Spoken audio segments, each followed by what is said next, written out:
Lindsay here, the Frugal Crafter. Today I'm going to show you how to make this quick and easy stamped card. We're going to do a little watercoloring, but it's super easy, so don't worry about it. We're going to start with a 5x7 card base, and this is just a pre-made base from the craft store.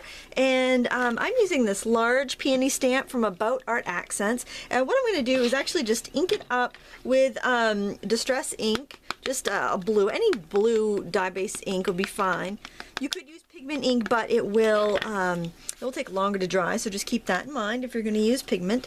And this stamp, like I said, is from artneco.com, and I will be giving away the stamps I used today on my blog. So you'll want to go over there and check it out and make sure you sign up to win. And this contest is, or giveaway, it's not a contest, giveaway is open to everybody worldwide.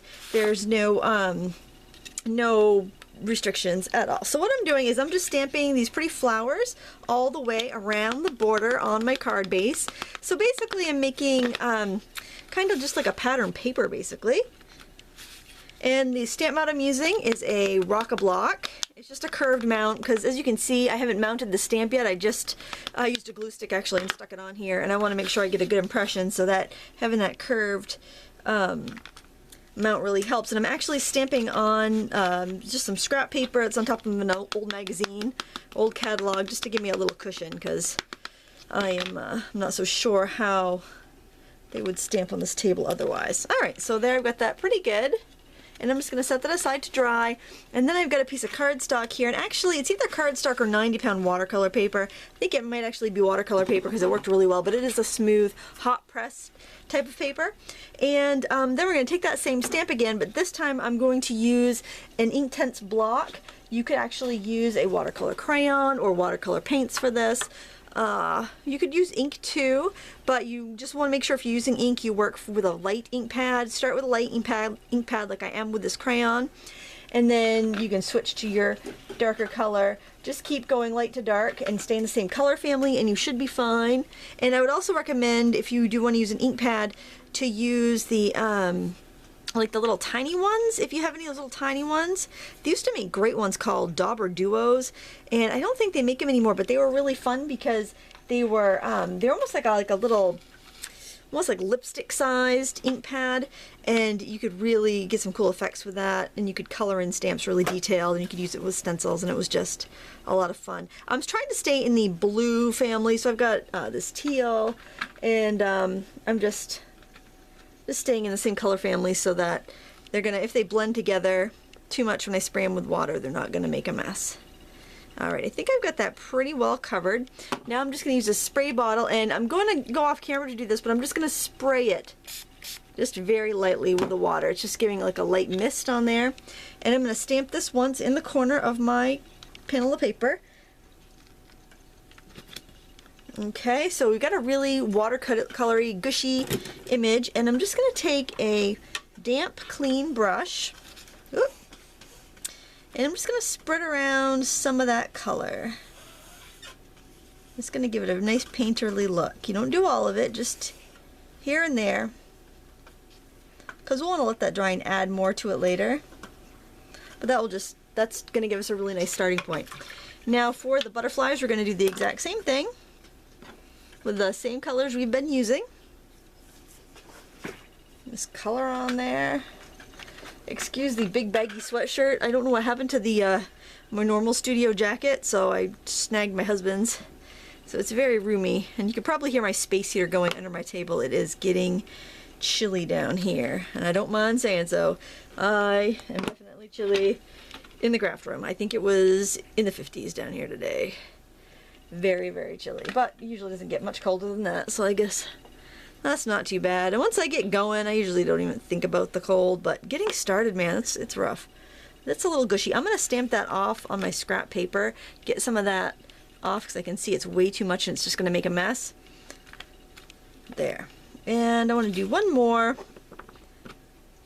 I'm doing this little tiny butterfly. So these 3 butterflies in that peony stamp is what the giveaway is going to be on my blog, so you can check that out if you like.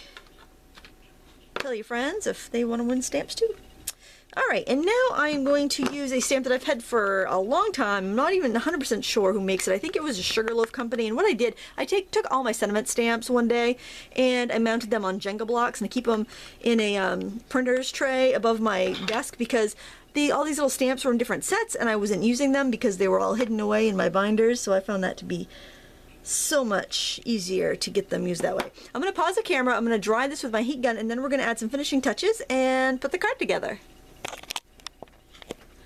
Alright, this is pretty much dry, and what I'm going to do is actually take my brush and use my blocks here like a palette of watercolor. I'm just picking up some color like that, and I'm going to go add some just to some of the parts of the butterflies, and then spread it around. That's how versatile these are. Actually, I bought these quite a while ago. I was so excited. I like hemmed and hawed and I stocked them.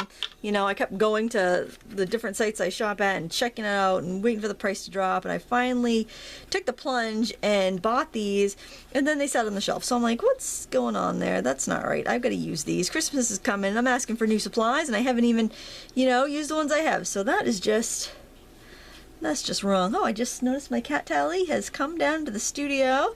She's been out foraging in the garage all day. I couldn't get the cat to come in. Those cats, good hiders. Man, one day I was so worried. I hadn't seen Frida for about 12 hours, and I was just worried that maybe, I don't know, she dropped dead or something. I mean, she was a shelter cat. Who knows what kind of life they had before? And I could not find that cat, and I came down to my studio, and she was laying on the dog bed. I was down here 5 feet away from her, calling her name. She didn't come to me. No, she let me think that she was, you know, curled up in a box somewhere dead or something, but she was fine. It's very ungrateful cats. You know that cats are ungrateful, but they're fun to have around, I have to say. I do like them. Haven't had a cat in a long time. All right, so I'm just flicking on some of the colors I've already used, just to bring harmony, but also add a little interest. And what do you think? What else should I put on this card? Leave me a comment and let me know. I feel like it might need a little something extra. Let's just ink the edges and put it on the card base, and we'll see. I probably should have done this before I splattered it. Hopefully I can avoid getting a fingerprint on it. But I'll just lay it on the base so you can see it. You can let me know what you think it needs. Or maybe it's just fine the way it is. What do you think? So that's the way it is. I think I might pop it up with some foam squares, but other than that, what do you think? I'm not really sure. Anyway, go to my blog so you can win the 3 butterfly stamps and the peony stamp that I used there from About Art Accents, also known as artneco.com. And I want to thank you so much for watching. Please give me a thumbs up and subscribe if you like this video. And until next time, happy crafting.